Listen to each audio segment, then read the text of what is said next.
This reading is of particular interest, and I think I appreciate the reading because it goes on to help us to appreciate some other readings that talk about the call of the disciples that we just take for granted.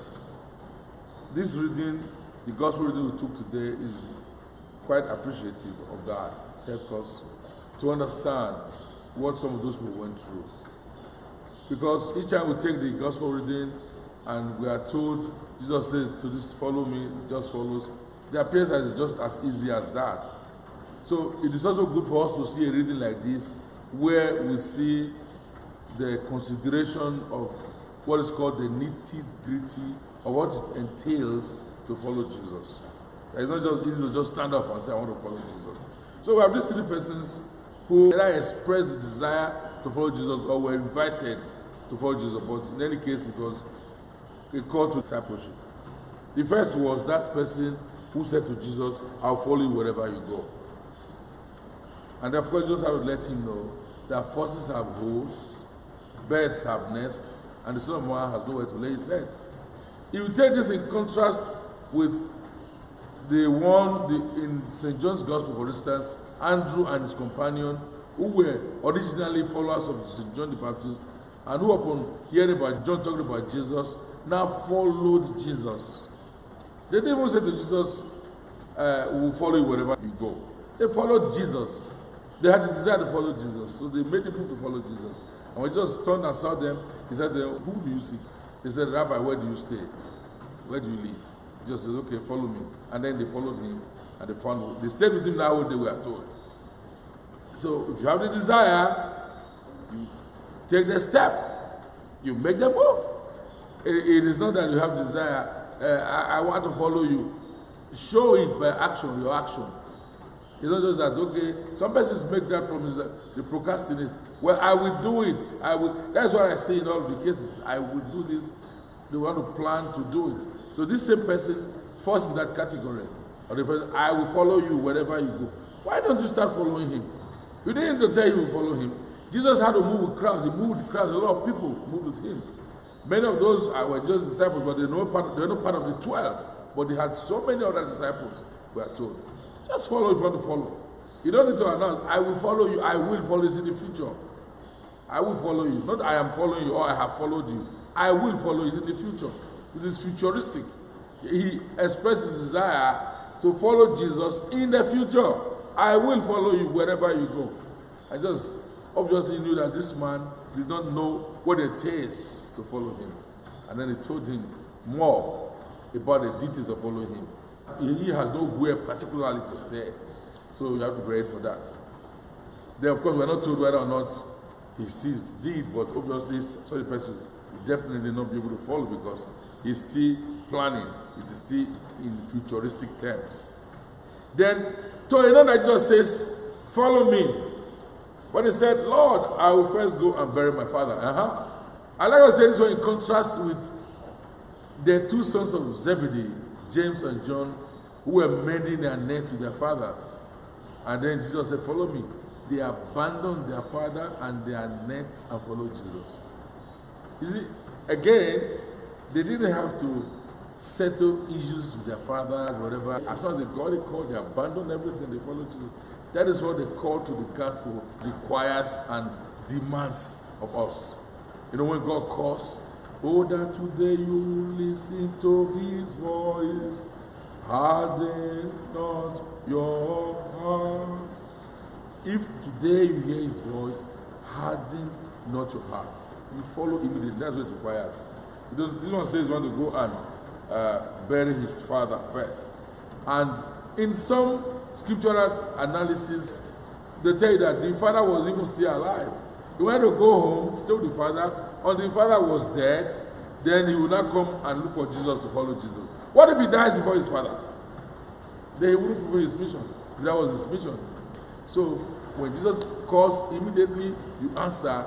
You don't have to go settle family business duties or with father or mother. That's what that one says. Then of course the third one was the one who said, I will follow you. But let me first go and say farewell to those at my house. Now, this one wants to go settle business. Put this in contrast with Matthew. They call Matthew chapter 9. They call of Matthew. When he was there at the tax office, and Jesus just said to him, follow me. He was a tax collector. I mean, one who took taxes and who had to do settlements. This kind of person would say, let me go settle first. He didn't say, let me settle first.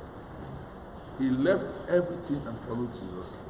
But this other one says, let me go settle first.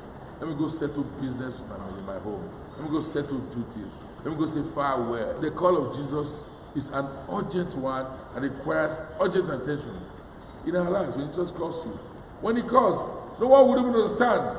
You know, some of us who went there in seminary, some persons thought we were mad. They won't understand. That's how the call of God is. It is a very personal call. And when God calls you, you can respond immediately. When you are answering, people around you think you don't know what you are doing. They think you are off your head. When Jesus was about doing God's work, they thought he was out of himself. They thought Jesus was mad. His family members were looking for him. We saw in scripture where his mother and his brethren were looking for him. They thought he was out of himself. That's how it is. When you look at him with the eye of the world, you think that the person is mad. How can you just say we leave all these things and then follow Jesus? I don't say we leave all this and go to seminary. I don't say we leave all this and go to convent. They don't understand. Because the call is from God and not from any human being, and they will not understand when God calls you to do a very special mission for him. But you must be found ready to do God's work. In our time, certain things are involved, like you have to go to training, go to seminary, go to whatever training you need to go through. It doesn't have to be, it's not only for those who are called to be priests, to be sisters, even catechists have to go for training. You know, you must go through some orientation, some sort of training. But you'll be ready to take the step. That's what is important. So Jesus says to them, no one who puts his hand on the plow and looks back is fit for the kingdom of God. So if you are ready to do God's work, you should begin immediately as God calls you. You should be doing the work right now in the way you live your life. It doesn't have to be calling you to be a priest alone, calling you to be a sister alone, calling you to be a catechist alone, or a missionary alone. No, in your own home, God will call you to do his work in your places of work. You've been assigned certain duties. Maybe you have an office. You are a teacher. You are a headmaster. You are a principal. You are a trader. You are a politician in that office. The way you discharge your duties should be exemplary because you are a child of God. And that is what God is calling you to do.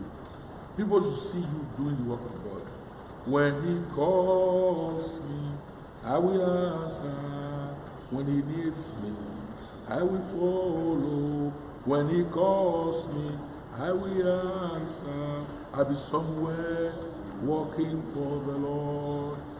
I'll be somewhere working for the Lord. I'll be somewhere working for the Lord. I'll be somewhere working for the Lord. I'll be somewhere working for my God. God should meet you working for him. And when he calls you, should be ready to answer him. You'll be doing God's work even now. As you hear his word, he's calling you. You should do his work even right now. You don't expect him to call you, come and be a priest first, come and be a sister first, come and be a catechist first, a missionary first. No, he calls each day in our duty. So telling the truth, representing the church well, and then of course, you'll be answering God's call. Pray today for the graces required to be able to be true to God's call and respond clearly to his call whenever he needs us in wherever he wants us to walk through Christ our Lord. Amen.